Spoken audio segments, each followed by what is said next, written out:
ಜನ ಏನು ಅವರು ಹಿಂದೂ ಸಂಘಟನೆ ಮಾಡೋದು ತಪ್ಪ, ಹಿಂದೂಗಳ ಪರವಾಗಿ ಮಾತಾಡೋದು ತಪ್ಪ. ನನ್ನ ಮ್ಯಾಗೂ ಹಾಕ್ಯಾರ ಕೇಸ, ಉಳಿಕಿದ ಲೀಡರ್ಗಳು ಬೇರೆ, ನಾನು ಮ್ಯಾಗಂತೂ ದಿನ ಒಂದು ಕೇಸ್ ಹಾಕ್ತಾರೆ. ಈಗ 89 ಕೇಸ್ ಆಗ್ಯಾವ.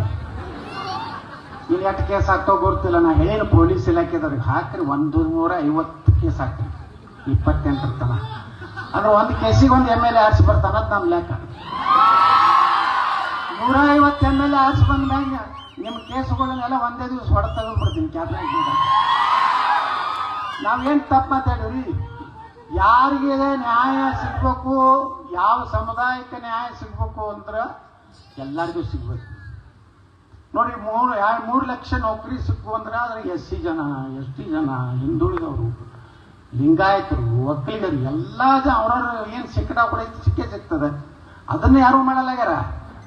ಏನೇನೋ ನೆಪ ಮಾಡಿ ಇವತ್ತು ಸರ್ಕಾರ ಇವತ್ತೇನು ಮಾಡ್ಲಕತ್ತದ ಇದ್ರ ವಿರುದ್ಧ ಜನರಲ್ಲಿ ಬಹಳಷ್ಟು ಆಕ್ರೋಶ ಐತಿ. ಆದ್ರೆ ಅದು ಎಕಡೆ ಹೆಂಗೆ ತಿರುಗ್ತದೋ ಗೊತ್ತಿಲ್ಲ. ಆದ್ರೆ ನೀವು ಮಾತ್ರ ನಮ್ಮ ಯುವಕರು ಬಹಳ ಶಾಂತ ರೀತಿಯಿಂದ ಈ ಸರ್ಕಾರ ಇರುತ್ತನ ನಮ್ಮ ಹಿಂದೂ ಯುವಕರಿಗೆ ರಕ್ಷಣೆ ಇಲ್ಲ. ಇವತ್ತು ನೋಡಿ ಏನಾರೇ ಆದ್ರೆ ಎಷ್ಟು ನಮ್ಮ ರಾಜ್ಯದ ಘಟನೆಗಳಾಗ್ಲಕತ್ತಾವು. ಗಣಪತಿ ಕೂಡಿಸಿದ್ರೆ ಕಲ್ಲು ಬೀಳ್ತಾವು, ದೇವಿ ಕಮಗ ಕಲ್ಲು ಒಗಿತಾರ, ಕೆಲವೊಂದು ಕಡೆ ಚಪ್ಪಲಿ ಒಗಿತಾರ. ಮೊನ್ನೆ ನೋಡಿ ಶಿವಾಜಿ ಮಹಾರಾಜರ ಫೋಟೋ ಬ್ಯಾಗ್ ಇವತ್ತು ಚಪ್ಪಲಿ ಹೋಗೋದು ಏನ್ ಕಾರಣಪ್ಪ? ತಿಂಡಿ ಅಲ್ಲ ಅವರು. ನಾವೇನಾರ ಯಾರ ರಂಜಾನ್ದಾಗದು ಎಲ್ಲರೂ ನೀವು ಕಲ್ಲು ಹೋಗಿದ್ರೇನ್ರಿ? ಇಡೀ ದೇಶನಾಗ ಎಲ್ಲರೇ ನೀವು ಒಂದರ ಟಿವಿಗಳು ನೋಡ್ರಿ ಅಣ್ಣ, ಏನು ಅವ್ರ ರಂಜಾನ್ದವ್ರ ಮೆರವಣಿಗೆ ಹೊಂಟಿತ್ತು, ಹಿಂದೂಗಳು ಕಲ್ಲು ಹೋಗಿದಾರೆ ಒಂದು ಊರಾಗರೆ. ಮತ್ತು ಅವ್ರ ಮಕ್ಳಿಗೆ ತಿಂಡಲ್ಲ ಕಲ್ಲು ಹೋಗಿತಾರ, ಚಪ್ಪಲಿ ಹೋಗಿತಾರ. ಆ ಸಣ್ಣ ಸಣ್ಣ ಹುಡುಗರು ಹಂಗೆ ಶಿಕ್ಷಣ ಕೊಟ್ಟಾರ ನೋಡಿ, ಉಗುಳ್ತಾರ ಗಣಪತಿ ಮೂರ್ತಿ ಮ್ಯಾಗ ಹಿಂಗೆ ಉಗುಳುದು ಅಂದ್ರೆ ಎಷ್ಟು ನೀಚತನ ಇವ್ರಿಗೆ. ಇನ್ನು ಮ್ಯಾಗ ನೀವು ಅಯ್ಯ ಅಂದರೆ ಸ್ವರ್ಗ, ಎಲ್ವೋ ಅಂದ್ರೆ ನರಕ, ಈ ಕಡೆ ಹೊಡೆದ್ರೆ ಈ ಕಡೆ ಹೊಡಿಯತ್ರ ಗಾಂಧಿ ಹೇಳ್ಯಾನಲ್ಲ, ಹಂಗೆಲ್ಲರೂ ಹೋದ್ರೆ ನಾವೆಲ್ಲ ಹೋಗ್ಬೇಕಂತ. ಈ ಕಡೆ ಹೊಡೆದ್ರೆ ತಾನು ಒತ್ತು ಒಳಗೆ ಹಾಕ್ಬೇಕು, ಈ ಕಡೆ ಆಕ್ಷನೇ ಈಕೆ ಪಟ್ಟಿಸೋನೇ ಬೇಕೀಗ ಕರ್ನಾಟಕದಾಗ. ನೀವು ತಪ್ಪೇ ಮಾಡುದಿಲ್ಲ ನೋಡ್ರಿ. ಅಲ್ಲಿ ಹೆಣ್ಮಕ್ಳು ಬಾಗಲಕೋಟೆ ಒಳಗ ತಪ್ಪು ಮಾಡ್ಲಾರ ಹುಡುಗರು ಮನೆ ಹೋಗ್ತಾರೆ ಪೊಲೀಸರು. ಹೆಣ್ಮಕ್ಳು ಆಟ ನಿಂತರು ಹೊಟ್ಟೆ ಒಳಗೆ ಬರ್ಸ್ಕೊಡ್ಲಿಲ್ಲ, ಬಾ ಹೆಂಗೆ ಬರ್ತೀವ ಅಂದ್ರು. ಪೊಲೀಸರು ಹೊಳ್ಳಿ ಹೋದ್ರು.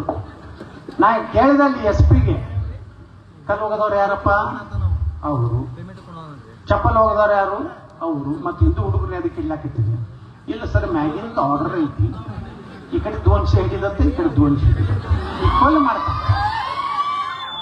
ನಾ ಏನು ಹೇಳಿದವ್ರು SP ಗೆ, ನಾ ಏನಾರೇ ಬಂದೆ ಅಂದ್ರೆ 28ಕ್ಕೆ ಯಾರು ಕಲ್ಲು ಹೋಗಿದಿರ್ತಾರೋ ಅವ್ರನ್ನ ಅಷ್ಟೇ ಒಳಗೆ ಹಾಕೋದು. ಭಾಳ ಹಾರಾಡೋದ್ರಂದ್ರೆ ಅಲ್ಲೇ ಮ್ಯಾಗೆ ಕಳಿಸೋದು. ಇಲ್ಲಾಂದ್ರೆ ಎಲ್ಲಿ ಬೇಕಾದಲ್ಲಿ ಜಗಳ ದಾಂಡ್ಲಿ ನಾವೆಲ್ಲೂ ಮಾಡಿಲ್ರಿ. ಹಿಂದೂಗಳು ಎಲ್ಲರೂ ದಾಂಡ್ಲಿ ಮಾಡ್ತಾರೇನ್ರಿ? ನಮ್ಮ ಮೆರವಣಿಗೆ ಬಸವಣ್ಣ ತಗೊಂಡು ಹೋದ್ರೆ ಕಲ್ಲು ಹೋಗಿದ್ರೆ ಏನು ಮಾಡ್ಬೇಕು? ಅದಕ್ಕೆ ಒಂದು ಕಡೆ ನಮ್ಮ ದೇವ್ರುಗಳ ಕೈಯಾಗ ಏನೇನು ಅದಾವಿಲ್ಲ. ಭವಾನಿ ಕೈಯಾಗ ಏನೈತಿ? ಹನುಮಂತನ ಕೈಯಾಗ ಏನೈತಿ? ಶಿವನ ಕೈಯಾಗ ಐತಿಲ್ಲ ತ್ರಿಶೂಲ. ಯಾರ ಉಂಡಿ ಕಾರ್ಚಿಕಾಯಿ ತಿಂತಾನ, ಉಂಡಿ ಕಾರ್ಚಿಕಾಯಿ ತಿನ್ನೋ ಗಣಪತಿನೂ ಹಿಂದೆ ಯಾರು ತ್ರಿಶೂಲ ಅದ, ಈ ಕಡೆ ಉಂಡಿ ಕಾರ್ಚಿಕಾಯಿ ಅಂತೂ ಇಟ್ಟಿರ್ತೀರಿ ನೀವು. ಆದ್ರೆ ಎಲ್ಲಾ ದೇವ್ರ ಕೈಯಾಗ 5 ಎದಕ್ಕೆ ಕೊಟ್ಟಾರಂದ್ರ ಸಂದರ್ಭ ಬತ್ತಂದ್ರ ಉಪಯೋಗ ಮಾಡಿರ ಕೈ. ನೀವೇನು ದಸರಾದಾಗ ಪೂಜಾ ಮಾಡಕತ್ತ ಕೊಡ್ರಿ, ಜಂಗ್ ಹತ್ತಿದ ಬಂದೂಕ. ಈ ನಮ್ಮ ಬಿಜಾಪುರ ಜಿಲ್ಲಾದಾಗ ಹಳಿ ಗೋಡ್ರುಗಳದಾರ, ಜಂಗ್ ಹತ್ತಿದ ಹತಾರೆ, ಜಂಗ್ ಹತ್ತಿದ್ದು ಬಂದೂಕ. ಅವಾಗೇ ನಿಂಬಿಕಾಯಿ ಹಚ್ಚಿ ತೊಳೆದು ಎಲ್ಲ ಸಾಲಕ್ಕೆ ಹಿಂಗಿಟ್ಟು ಪೂಜೆ ಮಾಡ್ತಾರೆ. ಜ್ಞಾನ ಪೂರ್ಣಂ ಜಗನ್ ಜ್ಯೋತಿ. ಅವಕ್ಕಲ್ಲವು ನಿಮ್ಮ ಮನೆಗೆ ಬಂದ್ರಂದ್ರೆ ತೆಗೀರಿ ಅಂದಾಗ ನಿಮಗೆ ತೆಗೆದ್ರೆ ಉಳಿತೀವಿ. ನಾವೇನು ಯಾರು ಹೊಡಿಲಕ್ಕೆ ಹೋಗುದು ಬೇಡ. ನಮ್ಮ ದೇಶದಾಗ ಇವತ್ತು ಅಂತ ಪರಿಸ್ಥಿತಿ ಬಂದದ. ನಾವು ಒಂದಾಗಲಿಲ್ಲದ್ರ, ನಾವು ಜಾತಿ ವ್ಯವಸ್ಥೆದ ಬಿದ್ದೀವಂದ್ರ ನಮ್ಮ ದೇಶದ ಸಂವಿಧಾನ ಉಳಿಲಿಕ್ಕೆ ಸಾಧ್ಯ ಇಲ್ಲ. ಅಂಬೇಡ್ಕರ್ ಸಂವಿಧಾನ ಉಳಿಬೇಕಾದ್ರೆ ಭಾರತದಲ್ಲಿ ಹಿಂದೂಗಳ ಸಂಖ್ಯೆ 60ರಿಂದ 70 ಇದ್ರೆ ಮಾತ್ರ ಸಂವಿಧಾನ ಉಳಿತದೆ, ನಮ್ಮ ಧರ್ಮ ಉಳಿತದೆ.